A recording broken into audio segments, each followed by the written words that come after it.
Hi everyone!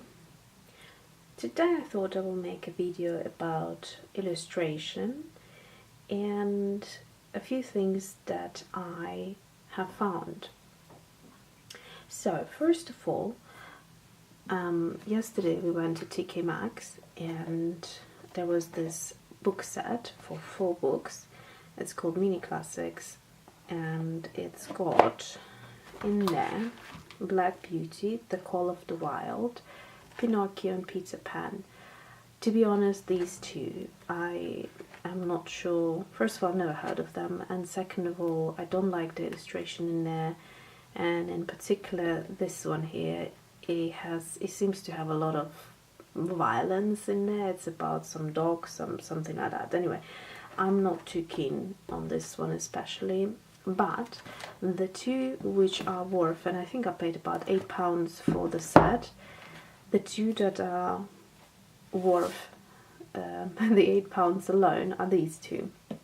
So the illustration is amazing. Obviously I have a 1-year-old son. He's almost 1.5 now, and I love books, and I buy books if I see you know, when they're well presented, and some of the illustration is just so inspiring. And just to give you an idea, so this is the Peter Pan illustration, and I just like how it's made. It's a neat size book, and I don't know, it just kind of looks cute. I like that it's quite small, so you can take it on the go. But particularly the illustration in this book. So this one was illustrated by it's not, here we go, by Claudia Venturini, and this one is illustrated by Elisa Vaburi. I hope I'm pronouncing correctly. So this lady's illustrations are amazing. I mean, literally, I wish, you know, I could illustrate like that. It's just amazing. The reason I'm particularly, well, the reason I decided to make this video is because currently I'm trying to paint something for my son's bedroom, and I want it to be quite vibrant and colorful, so I'm getting a lot of inspiration, and this is predominantly what the video is going to be based on. So yeah, all the Pinocchio books I have seen, none of them had this type of illustration. This is just remarkable. I mean, it's incredible. I love it. It's just, it kind of reminds me of Tim Burton a little bit, but it's not sort of, it's colorful, it's not scary, you know, it's not dark, what I'm trying to say. Yeah, very, very creative. I mean, I love it, love it, love it. So, just to give you a few more pictures. Beautifully done. So anyways, I would highly recommend to get this entire set just for this book. I don't know if it's available on its own or if it's a set thing, but amazing. Anyway, so that's that. Also, I'd like to mention something, which is, as I just mentioned, I'm trying to make something for my son's room, and there is this amazingly talented illustrator on YouTube, and her YouTube channel is, let me just double check, but I think it's Studio Jazz. Let me just quickly have a look.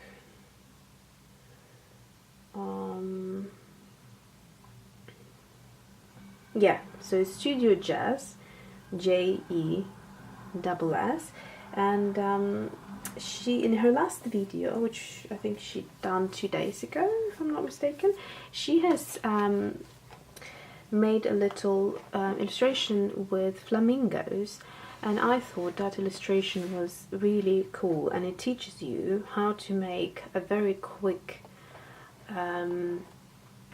flamingo illustration without it being too complicated. So I love her style, and I love how she makes her videos, the style of the videos, how she narrates them, how she puts them together. It's very fresh.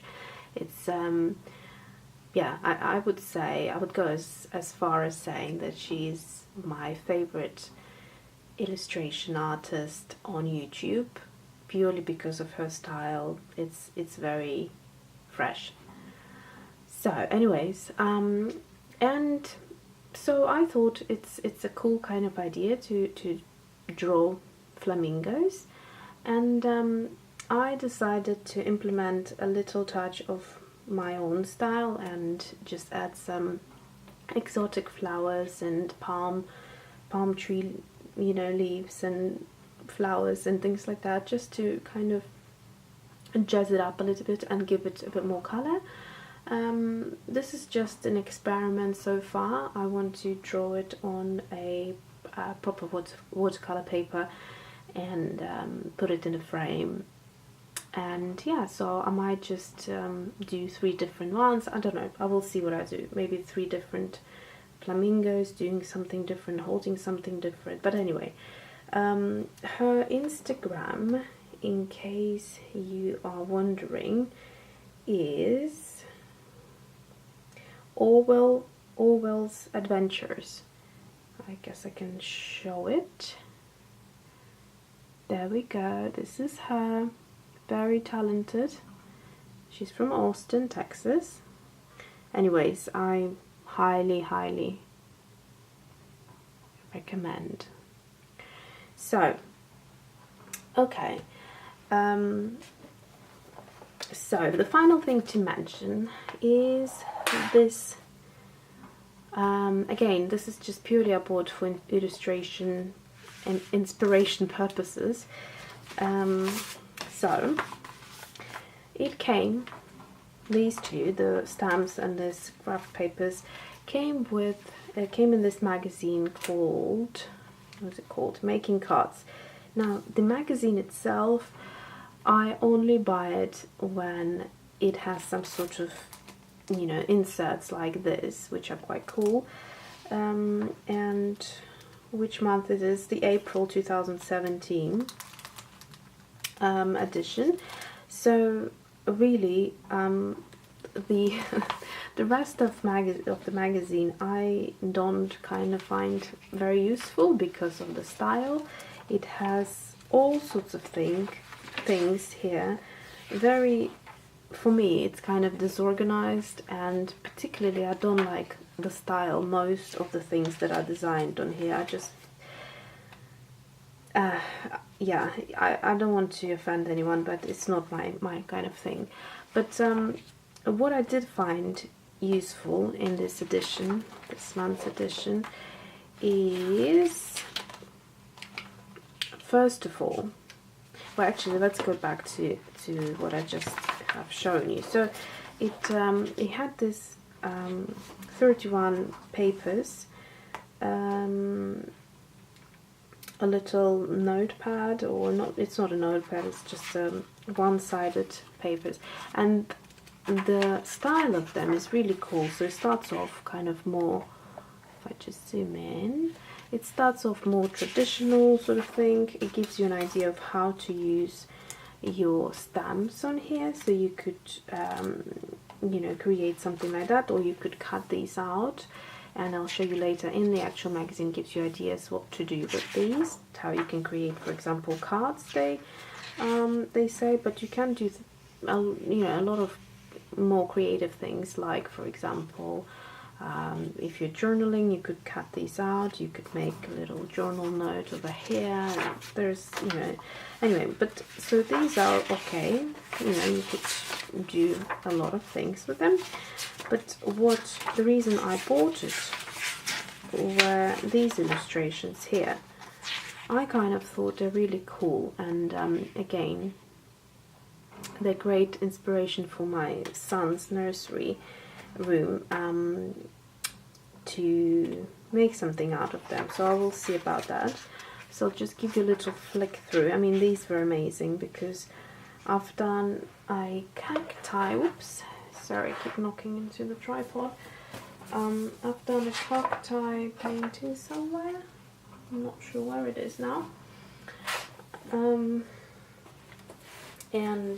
So I kind of had this cacti, yeah, here we go.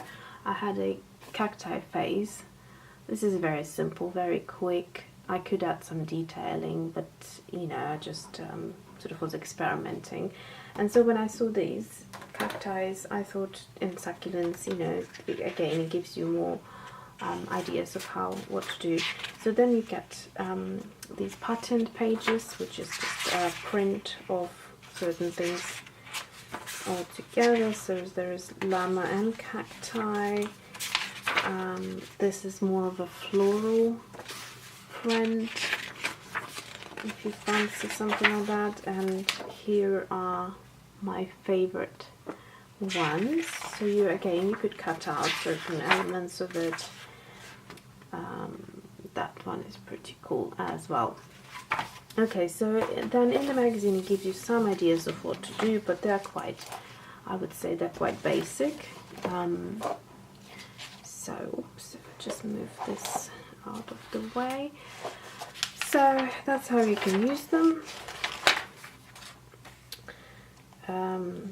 You could cut things out individually, you could stick them in a bit of a thicker paper just to give them, because the paper itself is very thin, so if you want to back it up with something you could do that.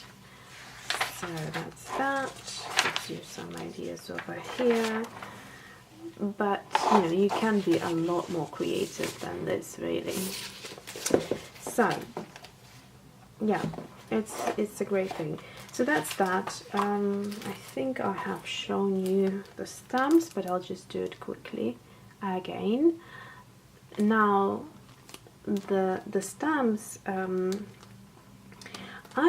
really I have to get used to using the stamps, so all I can do at the moment is just, you know, stamping them on black ink and then trying to watercolor, but I really don't think that looks very well. What I want to try and learn is the distressed inks. And speaking of which, in the magazine they actually have an article here by the lady or the designer called Tracy Evans, and she is talking about the new distress inks, which are called Distress Oxide. So it's a new thing launched, and 12 colors in it, and I can see that there is cracked pistachio, which everyone loved in the distress things, so it comes in here as well. So these are the colors. To be honest with you, I still am not quite clear what the difference is between the distress ink and the distressed oxide, even after reading her article here, but you know, you can pause here and read it yourself if you wish, but basically she says that you can incorporate the distress oxides with the distressed inks. And if I just read this bit here, it says the original inks are translucent and the oxides are a dye/pigment fusion. So whatever that means, they somehow react and oxidize with water. Anyway, so I thought that was interesting to know that there is a new product launched, because you know, I still haven't tried the distress inks. So yeah, I hope this video was useful for you, and go check out Studio Jazz, and thanks for watching. See you soon.